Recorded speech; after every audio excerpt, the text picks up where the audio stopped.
Crouse. You play a chef in the film, and early on we see you do some cooking, and you look like you have a natural flair for this. Is this something, do you cook around the house, or have you worked as a cook at any time? I do cook around the house. It's so funny that when we started, the first day on the set, we had hand doubles ready to go, and I think they were expecting me to chop off my fingers, but apparently the producer had said, maybe we should get dull knives, so, which would have been a disaster, but I remember this sort of look of shock and delight when they saw that I could cut a carrot or something. Yeah. But I guess I didn't think it was so rare, or maybe they just don't expect actors to have any ability. I took a couple of lessons with this guy Cam, who my character is based on, who is a chef. He's working at Rita Hall for the Governor General, and he showed me sort of professional chef tricks and how to use towels instead of oven mitts and things like that, and that helped a lot. But yeah, I'm sort of proud that people are impressed by my cooking. I like it. I enjoy it. I do really enjoy cooking. Yeah, me too. I mean, I do most of the cooking around the house. Yeah, and I love it. And well, I find it relaxes me. Yeah, I find it's a way to sort of chill out, and make something, and then at the end of it, you've created something. It's satisfying. Yeah. No, I agree. I'm exactly the same way. I do most of the cooking around the house, and it's a great way to unwind at the end of the day. And it's sort of partially because I'm writing often. I guess you too, and so it's a great way to put that aside and to sort of walk away from that and do something different, and do something that will be finished, have a clear ending. That's right. Yeah. Now it's interesting because the movie, although it's called Cooking with Stella, isn't really particularly about the food. You have to know what you're doing. You have to look like you know what you're doing. Otherwise, we're not going to believe your character, which is why I asked you about that. But it's sort of more a metaphor for the caste system and how things are going.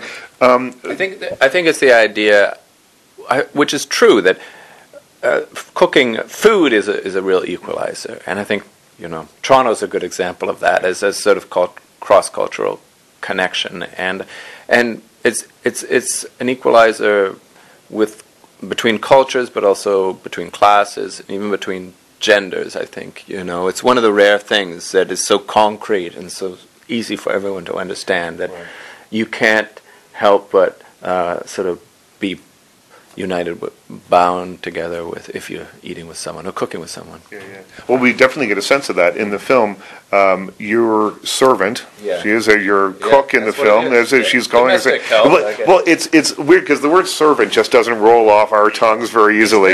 It's very funny. I mean, I'm not sure whether it's a particular Canadian thing, but I know for a fact that I have such awkwardness around people serving me. I just find it really uncomfortable. I've never liked it. I only experience it when I'm traveling or something, or at a hotel like this where we are now. And even here, I feel awkward with the maid coming in, and even at a store, if I get too much attention, when I'm buying shoes or something, I just leave me alone. Kind of, it's a weird thing, and I think maybe it is part of the Canadian thing. It's our some sort of deep sense of egalitarian. It just feels wrong, and it is wrong.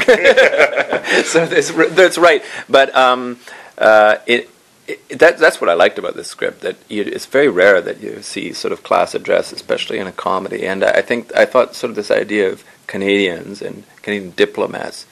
It's a great way to sort of force those issues of middle class morality, and I like that it really poses some serious, confusing ethical questions.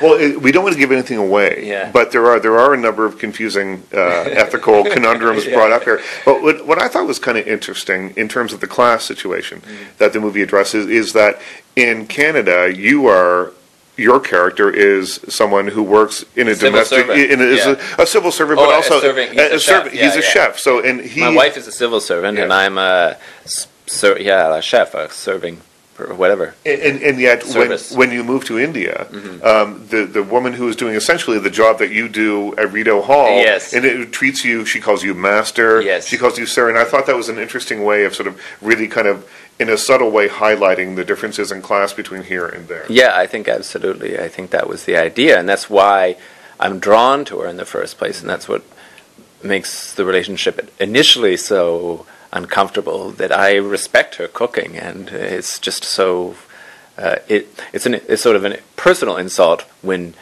she doesn't get the respect that I think I should get in this similar circumstances. So I think that brings us together, and when she realizes that my respect is genuine and my love for the food is genuine, I think it's possible that she can break through these barriers that have been there for a long time. Richard Crouse.